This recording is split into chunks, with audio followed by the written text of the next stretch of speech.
ಪರಿಶುದ್ಧುಡಿ ರಕ್ತಾన్ని ಕಾಚಾಡು. ಆ ಪರಿಶುದ್ಧ ರಕ್ತವನ್ನು ಸುರಿಸಿದ್ದಾನೆ. ಆ ನಿರ್ದೋಷమైన రక్తాన్ని కాచాడు. ಆ ನಿರ್ದೋಷಿಯಾದ ರಕ್ತವನ್ನು ಸುರಿದಿದ್ದಾನೆ. నిష్కలంకమైన రక్తాన్ని కాచాడు. నిష్కళంಕವಾದ రక్ತವನ್ನು ಸುರಿಸಿದ್ದಾನೆ. యేసు ప్రభు రక్తము, ಯೇಸು ಕ್ರಿಸ್ತನ ರಕ್ತ, ఆ రక్తమంతా కార్చి ಆ ರಕ್ತವೆಲ್ಲವೂ ಸುರಿಸಿ ప్రయాసపడి పాప భారాన్ని మోసుకొని పోచున్న సమస్త జనులారా, ಓ ಪ್ರಯಾಸ ಹೊಂದಿ ಆ ಸಮಸ್ತ ಭಾರವನ್ನು ಹೊರುವಂತ ಸಕಲ ಜನರು రండి, ನನ್ನ ಬಳಿಗೆ ಬನ್ನಿರಿ. నేను విశ్రాంతినిస్తాను, ನಾನು ನಿಮಗೆ ವಿಶ್ರಾಂತಿ ಕೊಡುತ್ತೇನೆ. నేను శాంతినిస్తాను. ನಾನು ನಿಮಗೆ ಶಾಂತಿ ಕೊಡುತ್ತೇನೆ. ఆయన శిలువ మీద ప్రాణాలు బలిగించినాడు. ಆತನು ಶಿಲ್ವೆ ಮೇಲೆ ಪ್ರಾಣವನ್ನು ಬಲಿ ಅರ್ಪಿಸಿದ್ದಾನೆ. ఆయన చనిపోయాడు, ಆತನು ಸತ್ತಿದ್ದಾನೆ. ఆయన సమాధి చేయబడ్డాడు, ಸಮಾಧಿ ಮಾಡಲ್ಪಟ್ಟಿತ್ತು. ఆయన తిరిగి లేచాడు. ಪುನಃ ತಿರುಗಿ ಎದ್ದಿದ್ದಾನೆ. యేసు ప్రభు సమాధిని జయించిన దేవుడు. ಯೇಸು ಕ್ರಿಸ್ತನವರು ಸಮಾಧಿಯನ್ನ ಜಯಿಸಿದಂತ ದೇವರು. లోకంలో గొప్పవారు, రాజులు, చక్రవర్తులు అందరూ చనిపోయారు. ಈ ಲೋಕದಲ್ಲಿ ರಾಜರು ಚಕ್ರವರ್ತಿಗಳು ಎಲ್ಲ ಸತ್ತೋಗಿದ್ದಾರೆ.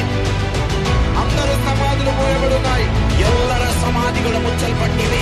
ఇప్పుడు ఎక్కడికి వెళ్ళి చూసిన అందరు సమాధులు మోయబడి ఉన్నాయి. ಎಲ್ಲಿ ಹೋಗಿ ನೋಡಿದ್ರು ಕೂಡ ಎಲ್ಲರ ಸಮಾಧಿಗಳು ಮುಚ್ಚಲ್ಪಟ್ಟಿವೆ. యేసు క్రీస్తు ప్రభు సమాధి ಯೇಸು ಕ್ರಿಸ್ತನ ಸಮಾಧಿ ಮಾತ್ರ తెరవబడినది, ಅದು ತೆರೆಯಲ್ಪಟ್ಟಿದೆ. ఆయన లేడందులో. ಆ ಸಮಾಧಿಯಲ್ಲಿ ಯೇಸು ಕ್ರಿಸ್ತನಿಲ್ಲ.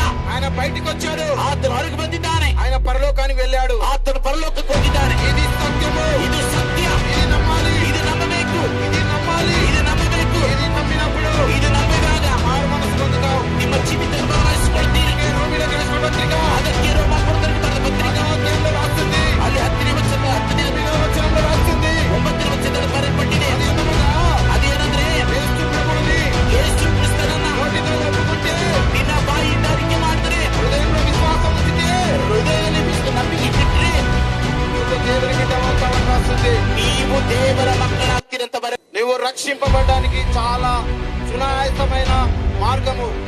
ನೀನು ರಕ್ಷಣೆ ಹೊಂದಲಿಕ್ಕೆ ಬಹಳಷ್ಟು ಒಳ್ಳೆಯ ಮಾರ್ಗ, ಒಳ್ಳೆಯ ಒಂದು ಸಮಯ.